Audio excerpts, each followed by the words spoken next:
Hello, I'm Jillian Odland, cataloger for the Hill Papers project.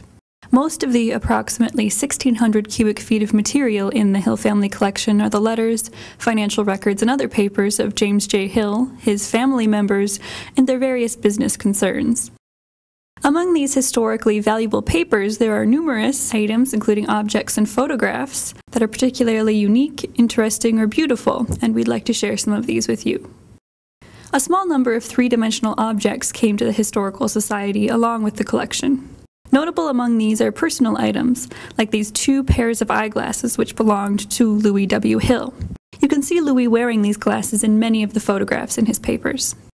Louis Hill was a big booster for the St. Paul Winter Carnival in the 1910s, 20s, 30s, and 40s, and his papers include promotional material for the carnival, along with these buttons and patches, and even a rubber stamp featuring a polar bear with a hockey stick. Also in the Hill collection is a pair of wooden snowshoes used by Iron Fred Hartman, the American favorite in the 1917 Winnipeg to St. Paul Dog Derby. Hartman later gave the shoes to Louis W. Hill, Jr. James J. Hill's death in 1916 led to innumerable memorials, including articles published in newspapers across the country and worldwide. The Great Northern Railway Company ordered medals stamped with Hill's likeness to give to employees as mementos, and major companies affiliated with Hill ordered engraved memorial books, in some cases from Tiffany's, which were given to Hill's family members.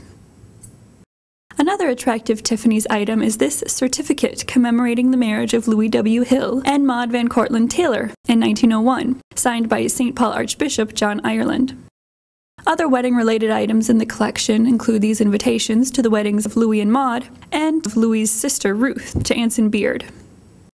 This photo documents the entire Hill clan at the wedding of Charlotte Hill to G. Norman Slade, the first family wedding held in the James J. Hill house on Summit Avenue. These calling cards were almost certainly printed up just prior to the marriage of James J. Hill to Mary Teresa Megan. It was customary then to distribute cards with the bride's maiden name and with the couple's married names as an announcement of the upcoming nuptials. There are other calling cards in the collection as well, some of which are printed with the Hills' names, which they gave away to friends and callers, and some of which are printed with the names of other individuals, which the Hills picked up at one time or another. A few of these cards were found in James J. Hill's wallet after he died, along with his eyeglasses prescription and New York driver's license. Of course, the majority of the collection is composed of documents, particularly correspondence to and from James J. Hill or other Hill family members. Many of these letters deal with routine business matters. However, there are a few items of correspondence that stand out. This letter was written by James J. Hill to his grandmother in Canada, shortly after his arrival in St. Paul in 1856, when he was just 17 years old. He tells her of his travels from Gulf, Ontario to New York, Pittsburgh, and Chicago, after which he writes, "I took a notion to go and see St. Paul." James J. Hill also received many letters from strangers, some soliciting money, some offering just a hello, and some, like this one, asking for advice. It's from a 10-year-old lad from British Columbia, dated May 1908.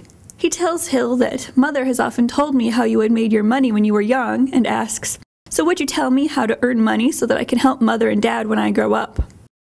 These are just a few of the items found among the papers, photographs, maps, and objects which comprise the Hill family collection. The entire collection, including the James J. Hill, Louis W. Hill, Mary T. Hill, Maud Van Cortlandt Taylor Hill, and Lawrence Dorsey papers, is available for use to researchers in the Minnesota Historical Society Library.